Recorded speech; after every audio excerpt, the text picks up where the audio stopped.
Hey guys, I will begin with Kurt Cobain's childhood.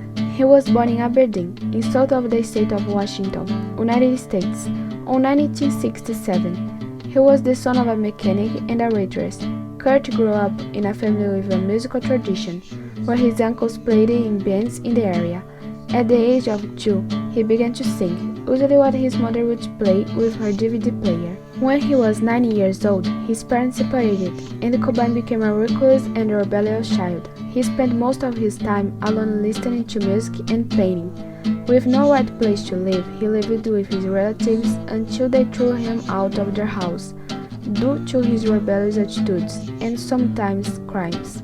Then he started to live with his mother again, and for a short period underneath a bridge close to where he used to live. 2 weeks before graduating from high school, he dropped out of school. Passionate about rock, when he turned 14, he received his first electric guitar as a gift, and he was soon playing his favorite band songs and writing his own songs. In 1985, Cobain formed a group called Fecal Matter in his homeland Aberdeen, Washington. The members were Dale Crover and Buzz Osborne, who would make up the Melvins later on.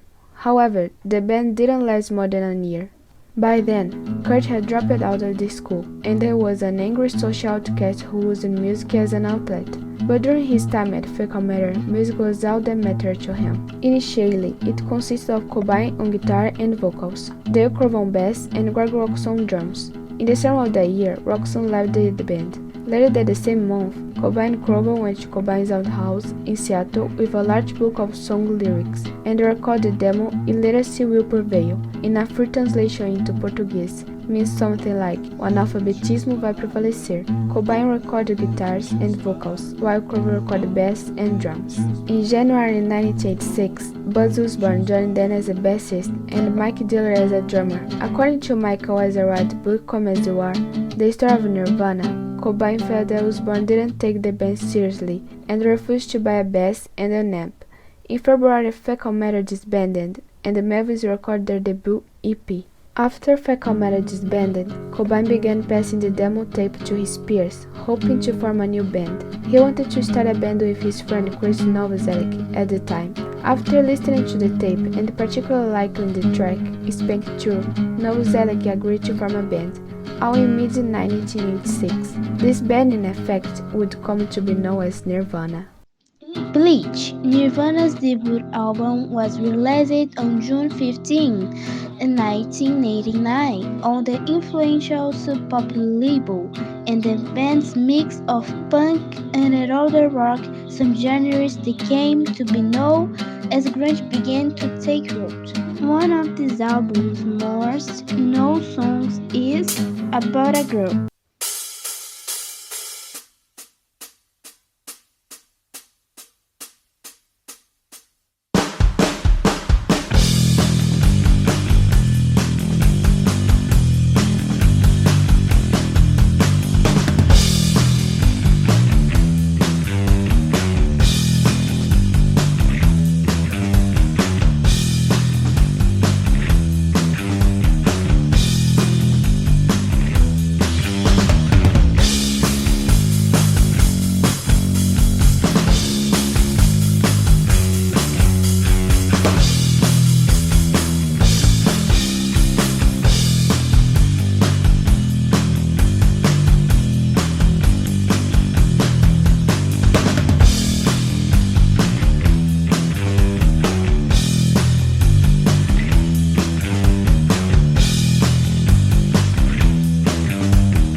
It was because of this album and its publicity shows that Nirvana started to draw the attention of the underground circuit and the major labels. Its sales were well worth the investment, as the trio spent exactly $606 to record the Bleak songs with producer Jack Endino. The money was lent by Jason Everman, guitarist who was impressed with Nirvana's demo with Dave Grover, and Evan joined the band as second guitarist and appears in the cover photo of Bleach. His passage through the group was kicked, and although Jason is credited in the liner notes, he did not participate in the recordings of the album.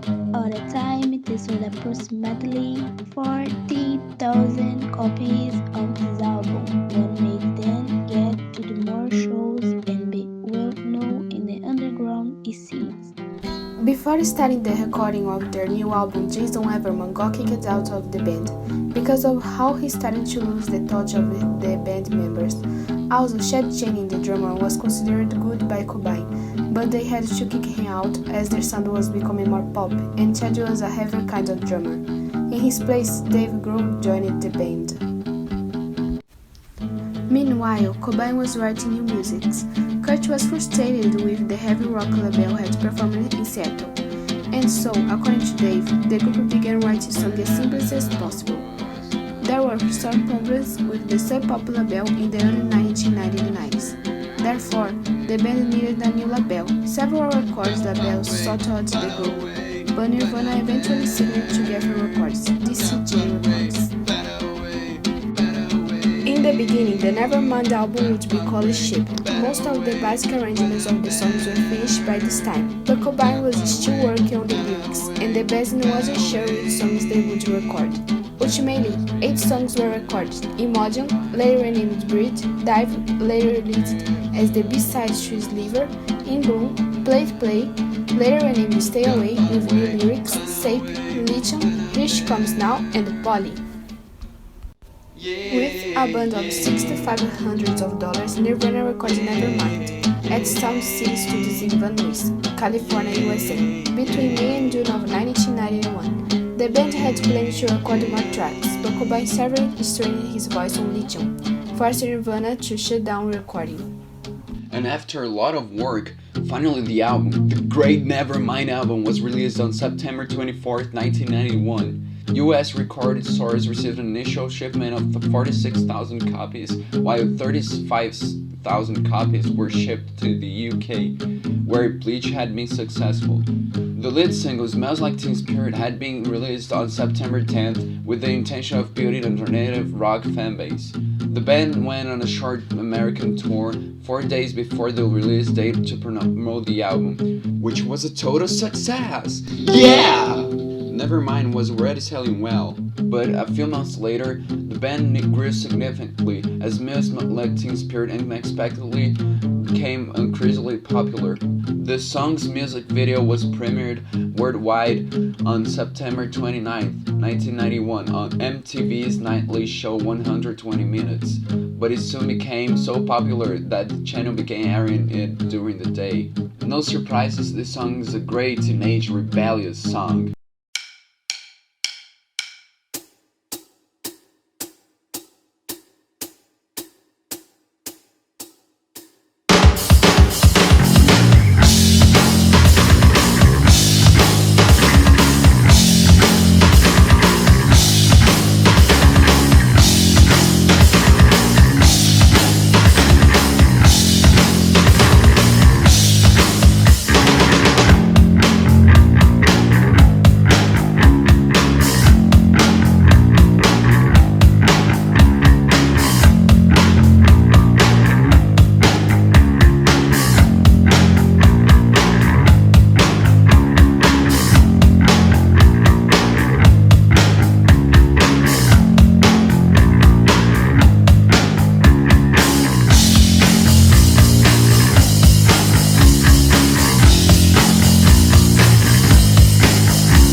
Nevermind became Nirvana's first #1 album on January 11th, 1992, knocking Michael Jackson off the top of the Billboard charts. No wonder, since in addition to Smells Like Teen Spirit and Come As You Are, the album had hits like Polly, Lithium, Drain You, In Bloom, and Something the Way. And a really cool secret of this album is that on some presses of the CD, the song Something the Way ends at 30 to 52 minutes. But after 10 minutes of silence, a hidden song begins. Endless Nameless, a heavy and extremely screamed song, totally off the standards of the album, that showed a bit of what Cobain's mental health situation was like. As Thunder Was the Care of Cobain was the romance between him and country love. On February 24, 1992, the two icons of alternative rock and grunge got married on the beach in Uorqui, Hawaii, and began a love history marked by controversy, passionate recollections, drug abuse, and a tragic death. The writing of the songs in the upcoming album In Utero were followed by the depression that Cobain was dealing due to the media pressure upon his controversial marriage with Courtney Love, in which many people would picture her as a straight villain of Nirvana's story and even compare her to Yoko Ono, known as John Lennon's wife and many times referred as the one who made the breakup of the Beatles. The pressure on Kurt Cobain went much heavier when the couple announced that they were going to have a baby. This announcement was taken so bad by the media that they were sued to lose the custody of their child because of accusations of bad caring, as there was a rumor of Courtney taking drugs while pregnant and the baby being born a heroin addict. However, the baby was born on August 18th, 1992 and named Frances Bean Cobain. The bean in her name was invented by them, as they used to call her a bean because of her tiny size of a baby. Throughout 1992 and 1993, the relationship between the two of them was self-destructive and followed by many fights, disagreements, and all apologies that Kurt could be. All this situation, drugs, bad relationships, a baby, the media covering and judging every single thing in Kurt's life, and the depression that was hitting even harder, was driving him out of his mind, out of this world, directly to the bottom of a suicidal rabbit hole. So, with all this stuff going on, Nirvana released their third album in September 1993, In Utero.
this new album out, the band went on a tour in Europe, where it was draining much of the almost non-existent energy that Kurt had. In March 1994, Cobain overdosed on painkillers that put him in a coma. After he recovered, Love and about 10 friends, including Chris Novoselic, the bassist of Nirvana, and Dave Grohl, the drummer, intervened.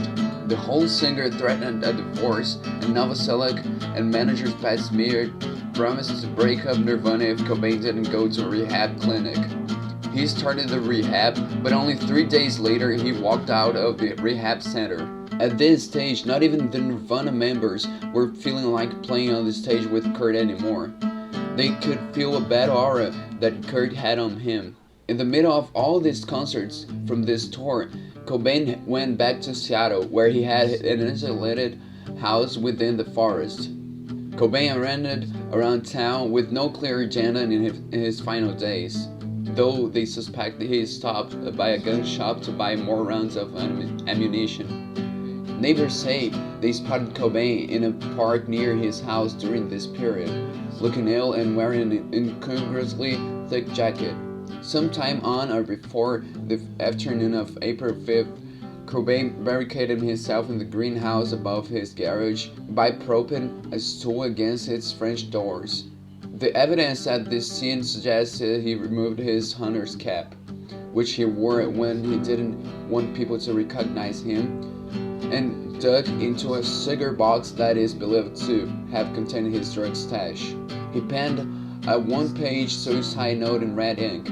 He also tossed his wallet on the floor, open to his Washington driver's license, which friends believed was to help the police to identify him. Then, at this day, April 5th, 1994, Kurt Cobain killed himself with a shotgun and ended the story of one of the greatest and most influential bands in history.